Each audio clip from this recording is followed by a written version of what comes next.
جو السلام عليكم، مرحبا بكم في فيديو جديد. الفيلم ديال نايضه نوضها، الفيلم ديال سعيد الناصري نايضه قسم المغرب على جوج، بزاف عجبهم الفيلم وبزاف ما عجبهمش وتضاربوا بيناتهم. داكشي علاش درت هذا الفيديو، ماشي باش نقول الفيلم واش زوين ولا خايب، ولكن باش نناقشوا بزاف ديال النقاط وندويو على الذكاء ديال سعيد الناصري والدروس ديالو في الماركتينغ. علاش بالضبط سعيد الناصري خرج هذا الفيلم ديالو في الانترنت في هذه الوقيته وماشي في شي وقيته اخرى، وبزاف ديال الحوايج. سعيد الناصري الغني على التعريف اللي بزاف ديال الناس كتعرف، كان سابق العصر ديالو وساهم بزاف ديال الانتاجات في السينما المغربيه وفي التلفزه المغربيه. كما تفرجنا في السيت كومات ديالو وما كاينش اللي ما شافش الفيلم ديالو عبدو عند الموحدين. مؤخرا سعيد الناصري نزل واحد الفيديو على القناه ديالو في يوتيوب فين كيطلب من الجمهور ديالو انه يدعموا ويساندوا، لان هذا الفيلم خسر عليه بزاف ديال الفلوس وما غاديش يدوزو تلفازه، يعني ما غيكونش عنده واحد الربح مادي وما غادي يقدر يرجع. والربح الوحيد اللي غادي يكون عنده هو من الاشهارات ديال الادسنس. وعلاش لا؟ الناس ما يدونيتيوش ليه. الناس اللي ما كتعرفش شنو هي الدونيشن هي الناس كيتبرعوا لك في هذيك البلاتفورم ولا كيصيفطوا لك شويه ديال الفلوس وكيساهموا معاك، وحتى لهنا وكل شيء عادي. اون فوا تلاح الفيلم المغرب تقسم على جوج، النص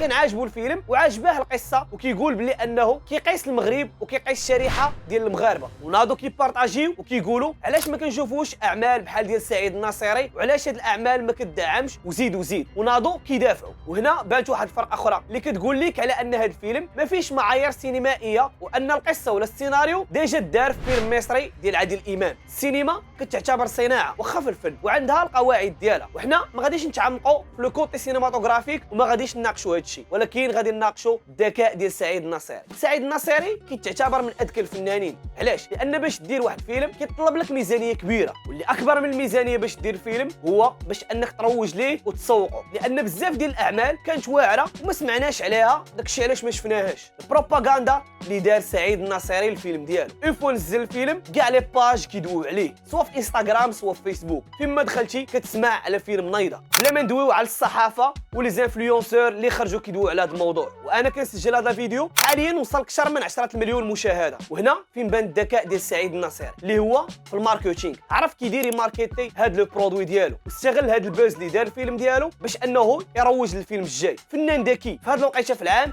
هي فين كتكون لا بريباراسيون ديال الاعمال اللي غادي يتصوروا باش يدوزوا في رمضان. سعيد الناصري ذكي وحط الفيلم في هذه الوقيته باش يدور الكاميرا لجهته ويبين للناس على ان لي برودوي ديالو كيوصلوا وان الناس كتبغيه، وهذا الشيء غيخلي الناس المعنيه بالامر انها تدور جهته وتعيط ليه باش نشوفوه في رمضان ولا في دي برودوي اخرين. الا عجبك الفيلم ديال سعيد الناصري خليها لي في لي كومونتير، ولا ما عجبكش حتى هي خليها لي في لي كومونتير، حيت الراي ديالكم مهم بزاف. ما تنساش تخليو لي جيم، تابوناو في لاشين وتدعموني. وهنا غادي نسالي لا فيديو، ولكن واحد النقطه مهمه، الموسيقى كتعتبر جزء مهم من اي عمل فني. سعيد الناصري ما غاديش تفوتوا هذه القضيه، واختار الموسيقى ديال الرابور البنج نظرا للشعبيه ديالو ولا كاتيجوري اللي كتبعو اللي قريبه من لي سوجي اللي تناولهم الفيلم. وهذا الشيء كيزيد ياكد لينا على الذكاء ديال سعيد الناصري. السلام عليكم.